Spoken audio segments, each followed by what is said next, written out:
everybody, Shane back with you. Shane Simpson back from Guitar Work. Welcome.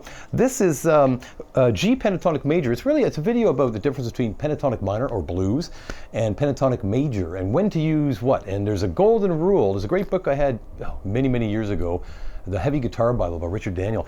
He called it the golden rule. We'll talk about that and how to get twice the mileage out of a single blues scale. So I think you'll quite enjoy this. Thanks for coming back. Thanks for subscribing, and lots of lead ideas coming at you here in this one.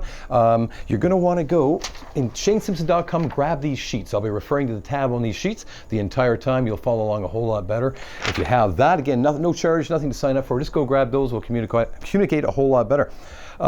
Lots to be said about pentatonic minor versus pentatonic major. If you've done anything else in the scale series that I've put up, we've done stuff in E blues. Basically the E blues scale is a minor scale. It's inherently minor, and there's something neat that we can do if we move it 3 frets down. There's something about 3 frets down. This is going to be in the key of G here. Follow along. On my loop station, I have recorded a G chord, a D chord, E minor, and C. Very popular chord progression, maybe the most popular chord progression. If I get that going, I'm going to try a G blues scale on it first, and you should know you should know your box 1 in the key of E and in other places. I'll go through it slowly with you in a second, but if you don't, just head back to the other video, E blues box 1. There's lots there for you to learn before that. And if I do this here, I'm going to look for a G on the 15th fret. G on the 15th fret. And I'm going to play the G blues scale. Let's see how it sounds here.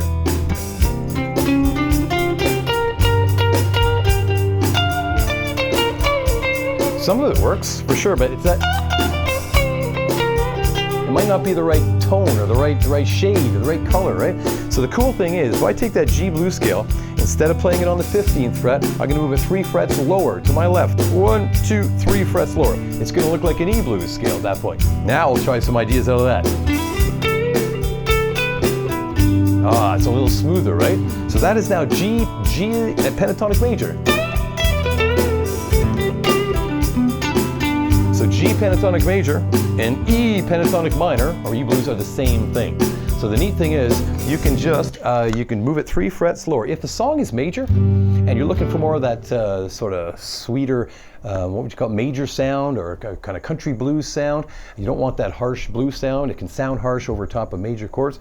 You just literally move your scale 3 frets lower. Now the neat thing is, what used to be home bass, you might get in our other video we talked about how if we were in the key of E, that 14th fret of the D string would sound like home. Now that's been relocated because we're 3 frets down. It's now going to be on the 12th fret of that G string. That's going to be home bass. We'll refer to that more later on. So all I did, just to recap here, is I took a G blues scale on the 15th fret. I decided that was not the sound I wanted. I moved it 1, 2, 3 frets lower, and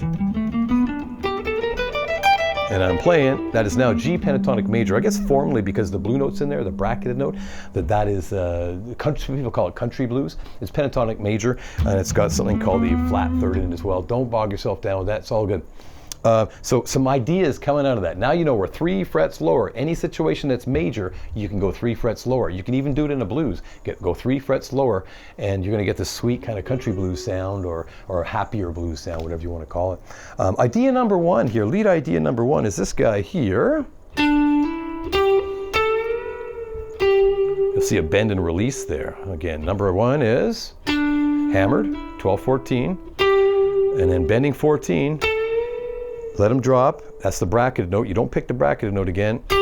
And then you go to 12. Here it is here again. Cool. And let's hear that with the band here in a second, but that's number 1. Number 2 would be this guy. Bent. Unbend them, if that's the word.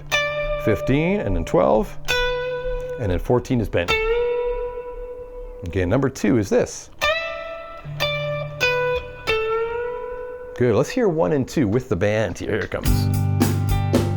Number 1. I doubled up the last note. Here it is again. Number 2 coming. Nice. Number 1 and 2 again. Number 2.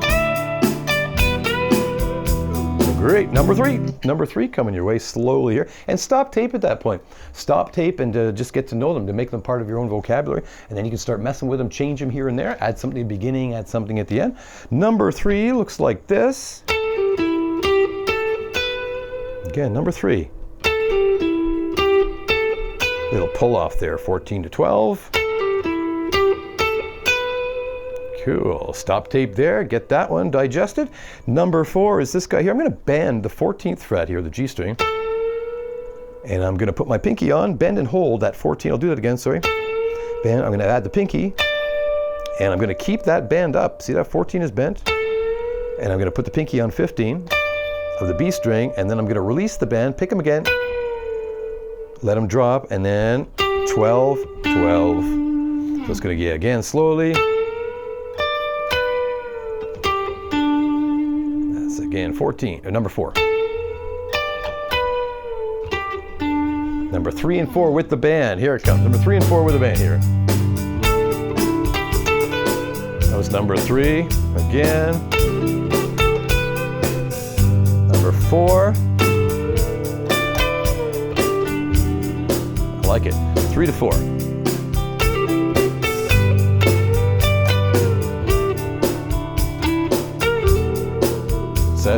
Number 5 coming your way. Our last one here. Number 5 is this guy here. 12 and 12. I'm going to bar that. I'm going to roll my finger over. Play 12 on the high E, 12 on the B, and then a big bend on the high E string at 15. I'm using my third finger for that bend. You don't typically bend with the pinky. It's a little wimpy for that. So here's 12 and 12. Bending 15. Back to 12 and 12. And then bending 14 on the G string there. So again, slowly, number 5.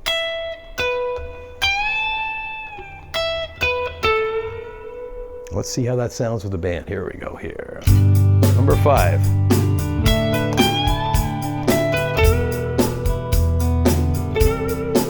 Again. You can pause anywhere you want. Phrase it differently than I am. You can pause here and there, wherever you're feeling it. I paused. That worked.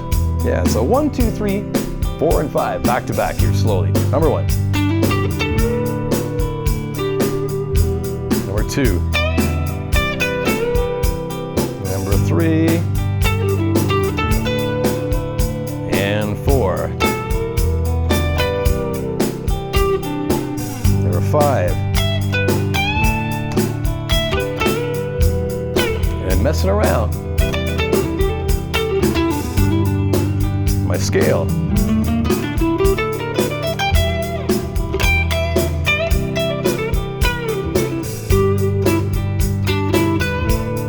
Punctuation there, you. That was number 4. Yeah, so get creative with them. Really, you don't need a million ideas. You need good control over, I don't know, a dozen of them, and then the ability to sort of improvise, be on the fly kind of thing, and adjust them right in real time. It sounds scary, but it's not. So really, to sum it up today, this video is about how you move the blues scale 3 frets lower. I say blues scale and pentatonic minor scale interchangeably. Everybody does. Don't worry about it. So take that blues scale, move it 3 frets lower. So a G blues scale was on 15, and I moved it 1, 2, 3 frets down to 12. Played the same shape, box 1, and I got that sweet kind of country blues sound, or however you might describe it. So if you have questions about that, let me know. It's always great to hear comments and suggestions. And there was a lot of questions about more scale stuff and more demand for scale stuff. So keep those coming. It really helps me. Also, thumbs up is a big deal on YouTube. I appreciate that. Hit that subscribe button. Hit the bell notification thing. It just tells you when new videos have come out. So a lot more are coming. Working hard at this. And we'll see you again very soon, guys. Have fun with it. Cheers. 1, 2, 3.